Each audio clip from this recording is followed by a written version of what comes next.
আজকে আমরা পড়ব কঠিন পদার্থের দৈর্ঘ্য প্রসারণ। ঠিক আছে, তো কঠিন পদার্থকে তাপ দিলে কিন্তু সেটা দৈর্ঘ্যে প্রসারিত হয়।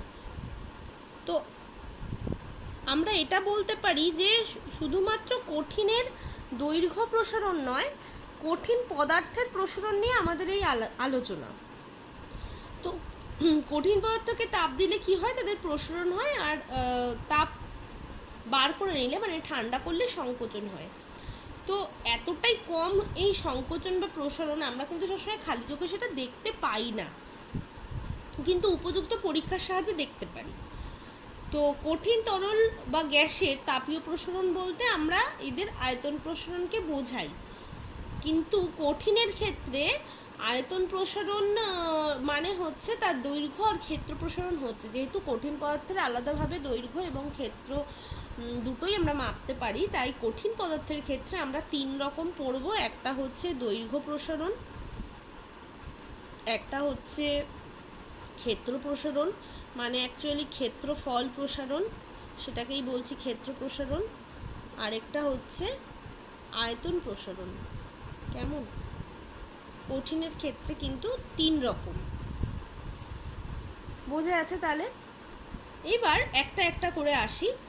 প্রথম বলি যে যদি আমি দুটো কঠিন পদার্থ নিই এবং তাদের উষ্ণতা সমান বৃদ্ধি করি, তাহলে কিন্তু দুটি পদার্থের প্রসারণ ভিন্ন ভিন্ন হয়। যেমন তামার প্রসারণ লোহার চেয়ে বেশি হয় একই উষ্ণতা বৃদ্ধি করলে।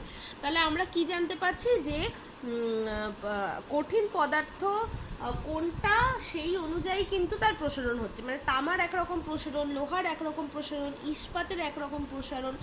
তারপর দ্বিধাতব পাত আছে, যেরকম দুটো ধাতু দিয়ে সেই পাত তৈরি হয়। যেরকম ইনভার হচ্ছে লোহা আর নিকেলের একটা সংকর ধাতু আছে, যার উষ্ণতা বৃদ্ধির দরুন কার্যত কোনো প্রসারণ হয় না। আচ্ছা, এটা একটা অন্য কথা হয়ে গেল।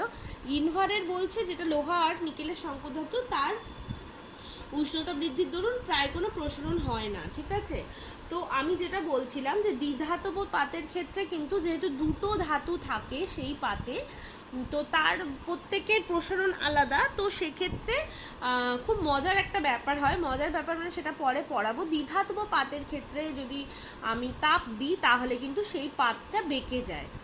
হ্যাঁ, কারণ দ্বিধাতব পাত দুটো ধাতু দিয়ে তৈরি হচ্ছে, আর আমি জানি আলাদা আলাদা ধাতুর আলাদা আলাদা প্রসারণ। তাহলে একই উষ্ণতা দিলে কিন্তু দ্বিধাতব পাতের দুটো ধাতুর দুরকম প্রসারণ হয়, তার জন্য জিনিসটা বেঁকে যায়।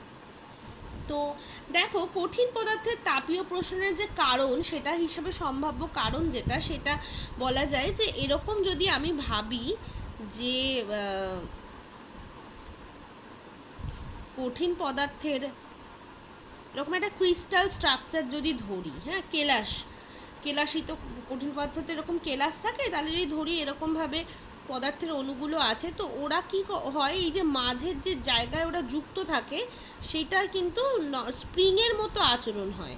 মানে এই স্প্রিংয়ের দু প্রান্তে দুটো যদি আমি বল লাগিয়ে দিই, তাহলে তাদের মধ্যে যেরকম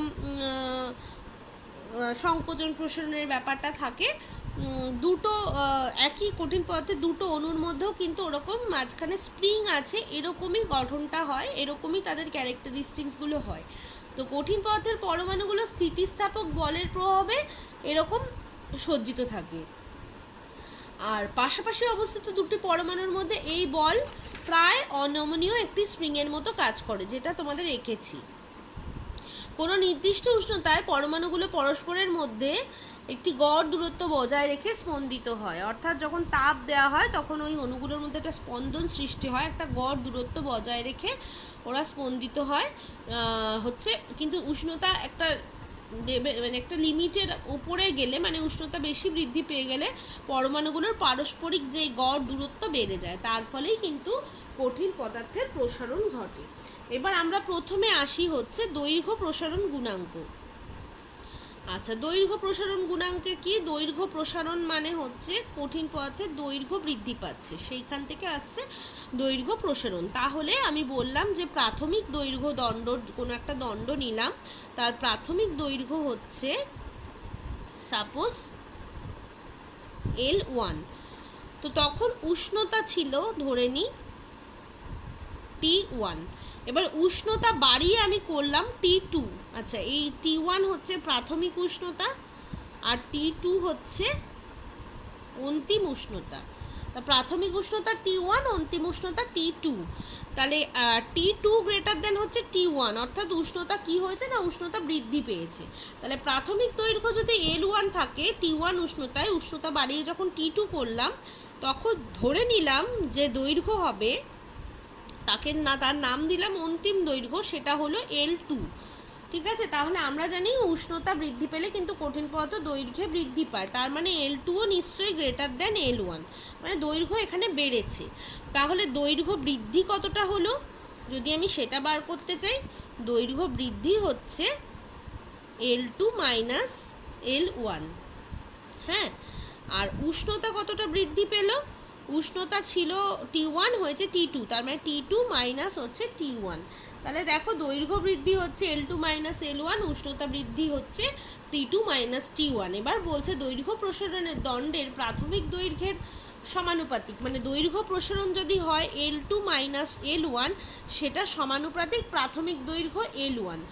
আর কিসের সাথে সমানুপাতিক, উষ্ণতা বৃদ্ধির সাথে সমানুপাতিক। L2 minus L1 proportional to T2 minus T1। তোমরা প্রপোর্শনাল টু চিহ্ন মানে জানো সমানুপাতিক।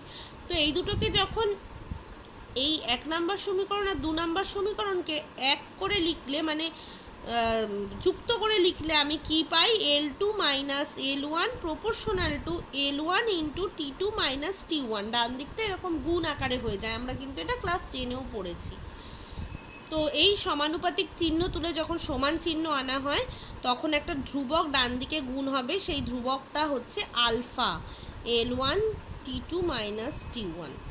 এই আলফাকেই বলা হয় যে কোনো কঠিন পদার্থের দৈর্ঘ্য প্রসারণ গুণাঙ্ক। এটাকেই কি বলা হয়, দৈর্ঘ্য প্রসারণ গুণাঙ্ক। তাহলে বোঝা যাচ্ছে ফর্মুলাটা আসছে L2 মাইনাস L1 সমান alpha into L1 into T2 minus T1। এখান থেকে আলফার ভ্যালু আমি কত পাবো, আলফার ভ্যালু পাবো, দৈর্ঘ্য প্রসারণ গুণাঙ্কের ভ্যালু হচ্ছে L2 minus L1 divided by L1 into T2 minus T1। এইটা হচ্ছে আলফার মান পেলাম, বোঝা গেল? এই হচ্ছে আমাদের আলফা। তার মানে কি, আলফা সমান দৈর্ঘ্য বৃদ্ধি ডিভাইডেড বাই প্রাথমিক দৈর্ঘ্য ইন্টু হচ্ছে উষ্ণতা বৃদ্ধি। তাহলে আমি কি লিখছি, আলফা সমান হচ্ছে দৈর্ঘ্য বৃদ্ধি বা দৈর্ঘ্য প্রসারণ ডিভাইডেড বাই L1 মানে হচ্ছে প্রাথমিক দৈর্ঘ্য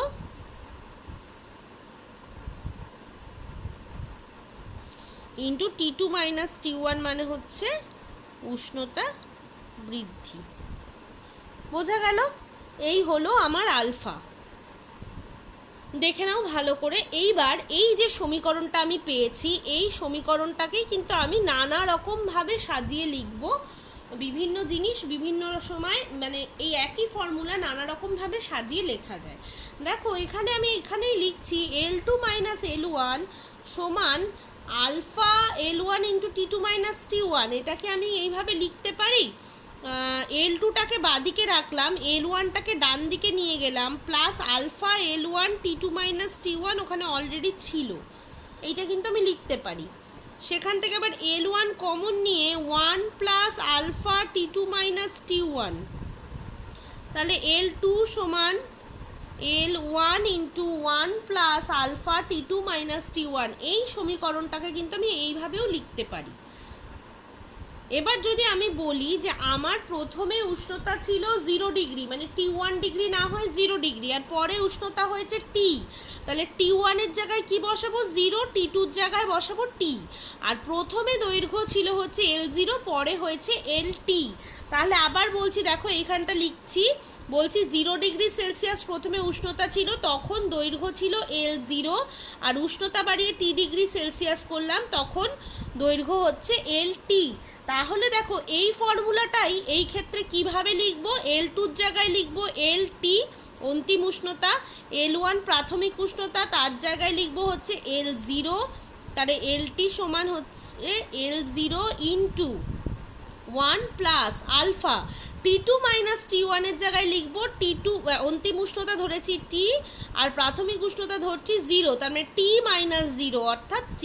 তাহলে তখন ফর্মুলাটা কীরকম হবে, LT সমান L0 ইন্টু 1 প্লাস আলফা টি, এইরকম হবে ফর্মুলা। এইবার দৈর্ঘ্য প্রসারণ গুণাঙ্কের যদি সংজ্ঞা দেয় তাহলে কিভাবে সেটা বলবো। দেখো এই ফর্মুলা থেকে তুমি দৈর্ঘ্য প্রসারণ গুণাঙ্কের সংজ্ঞাটা ভালো মতো করে বুঝতে পারবে। দৈর্ঘ্য প্রসারণ গুণাঙ্কের সংজ্ঞায় বলবো, প্রতি একক উষ্ণতা বৃদ্ধির জন্য কোনো কঠিন পদার্থের একক দৈর্ঘ্যে যে দৈর্ঘ্য প্রসারণ হয় তাকেই বলে আলফা বা দৈর্ঘ্য প্রসারণ গুণাঙ্ক। দেখো আমরা কোনো ধ্রুবকের সংজ্ঞা দেওয়ার সময় কিন্তু কিছু জিনিসকে 1 ধরে নিই, মানে একক ধরে নিই, সেই ধরে কিন্তু আমি এগোই। তো এখানে প্রাথমিক দৈর্ঘ্যকে যদি আমি 1 ধরি আর উষ্ণতা বৃদ্ধিকে যদি 1 ধরি, তাহলে নিচটা হবে 1 ইন্টু 1, তাহলে ওপরটা কি আসবে, আলফা সমান দৈর্ঘ্য প্রসারণ। তার মানে প্রাথমিক দৈর্ঘ্য যখন 1 আর উষ্ণতা বৃদ্ধিও যখন একক, তখন যে দৈর্ঘ্য প্রসারণ হচ্ছে সেটাই হচ্ছে দৈর্ঘ্য প্রসারণ গুণাঙ্ক আলফা। তা এটাকেই আমি একটু সাজিয়ে কি বলবো যে একক উষ্ণতা বৃদ্ধি করলে কোনো কঠিন পদার্থের একক দৈর্ঘ্যের যে দৈর্ঘ্য বৃদ্ধি বা দৈর্ঘ্য প্রসারণ হয় তাকেই বলবো হচ্ছে ওই কঠিন পদার্থের দৈর্ঘ্য প্রসারণ গুণাঙ্ক, যেটাকে আমি আলফা দিয়ে প্রকাশ করছি। এবার দেখো এই যে দৈর্ঘ্য প্রসারণ বাই প্রাথমিক দৈর্ঘ্য প্রসারণের এককও হবে যা প্রাথমিক দৈর্ঘ্যের একক হবে, তাই ধরে নাও সিজিএস পদ্ধতিতে ওপরটাও সেন্টিমিটার নিচটাও সেন্টিমিটার, তাহলে একক বার করার সময় সেন্টিমিটার যাবে কেটে, শুধু পড়ে থাকছে কি 1 বাই উষ্ণতা বৃদ্ধি। তাহলে উষ্ণতার একক ধরে নিচ্ছে ডিগ্রি সেলসিয়াস, তাহলে আলফার একক কি আসছে 1 বাই ডিগ্রি সেলসিয়াস। যদি ডিগ্রি ফারেনহাইটে করি তাহলেও সেক্ষেত্রে দৈর্ঘ্য প্রসারণ আর প্রাথমিক দৈর্ঘ্যের একক কাটাকুটি হয়ে গিয়ে নিচে পড়ে থাকছে 1 বাই উষ্ণতা বৃদ্ধি, তার মানে 1 বাই ডিগ্রি ফারেনহাইট। তাহলে দেখে নাও আলফার এককগুলো হয় 1 বাই ডিগ্রি সেলসিয়াস বা 1 বাই ডিগ্রি ফারেনহাইট বা 1 বাই কেলভিন, ঠিক আছে, এরকম হয় হচ্ছে আলফার একক। সেটাকে আমি কিভাবে লিখি, 1 বাই ডিগ্রি সেলসিয়াসকে লিখি পার ডিগ্রি সেলসিয়াস, মানে 1 বাইটাকে ওইভাবে লিখি পার ডিগ্রি সেলসিয়াস বা পার ডিগ্রি ফারেনহাইট বা পার কেলভিন, ঠিক আছে। পার মানে হচ্ছে ওপরে 1 আছে নিচে এইটা, তো এইভাবে আমি লিখি, ভালো করে দেখে নাও। এই যে এইটা পার ডিগ্রি সেলসিয়াস বা পার ডিগ্রি ফারেনহাইট বা পার কেলভিন, এইটা হচ্ছে আলফা বা দৈর্ঘ্য প্রসারণ গুণাঙ্কের একক। তাহলে দেখো দৈর্ঘ্য প্রসারণ গুণাঙ্কের এককে কিন্তু কোনো দৈর্ঘ্যের একক থাকে না, থাকে হচ্ছে উষ্ণতার একক। শুনতে দৈর্ঘ্য প্রসারণ গুণাঙ্ক হলেও যেহেতু এই ওপরে দৈর্ঘ্য প্রসারণ আর প্রাথমিক দৈর্ঘ্যের একক কাটাকুটি হয়ে যাচ্ছে, পড়ে থাকছে শুধু উষ্ণতার একক, তাহলে পার ডিগ্রি সেলসিয়াস বা পার ডিগ্রি ফারেনহাইট বা পার ডিগ্রি কেলভিন। আর আলফার একক তাহলে দৈর্ঘ্যের এককের উপর কোনোভাবেই নির্ভর করছে না, শুধুমাত্র উষ্ণতার এককের উপর নির্ভর করছে। তো কোন পদার্থের আলফা কত, মানে দৈর্ঘ্য প্রসারণ কত, সেটা তোমাদের বইতে কিন্তু একটা চার্ট করা আছে, অবশ্য করে সেই চার্টটা দেখবে। মানে চার্টে কিন্তু তোমার মুখস্থ করতে হবে না যে কার দৈর্ঘ্য প্রসারণ কত, কিন্তু কি জানতে হবে আমাকে যে তামার থেকে লোহার দৈর্ঘ্য প্রসারণ গুণাঙ্ক কম না বেশি, অ্যালুমিনিয়ামের থেকে পিতলের দৈর্ঘ্য প্রসারণ গুণাঙ্ক কম না বেশি, সেইটা কিন্তু অনেক কোশ্চেন এর আনসার দেওয়ার সময় খুব কাজে লাগে। তো জাস্ট একবার দেখে রাখবে কার দৈর্ঘ্য প্রসারণ গুণাঙ্ক কম কার বেশি। মনে রাখবে যার দৈর্ঘ্য প্রসারণ গুণাঙ্ক বেশি তার প্রসারণও কিন্তু বেশি হবে, যার দৈর্ঘ্য প্রসারণ গুণাঙ্ক কম উষ্ণতা বৃদ্ধিতে তার প্রসারণও কম হবে। তো এই অবধি থাকলো দৈর্ঘ্য প্রসারণ গুণাঙ্ক।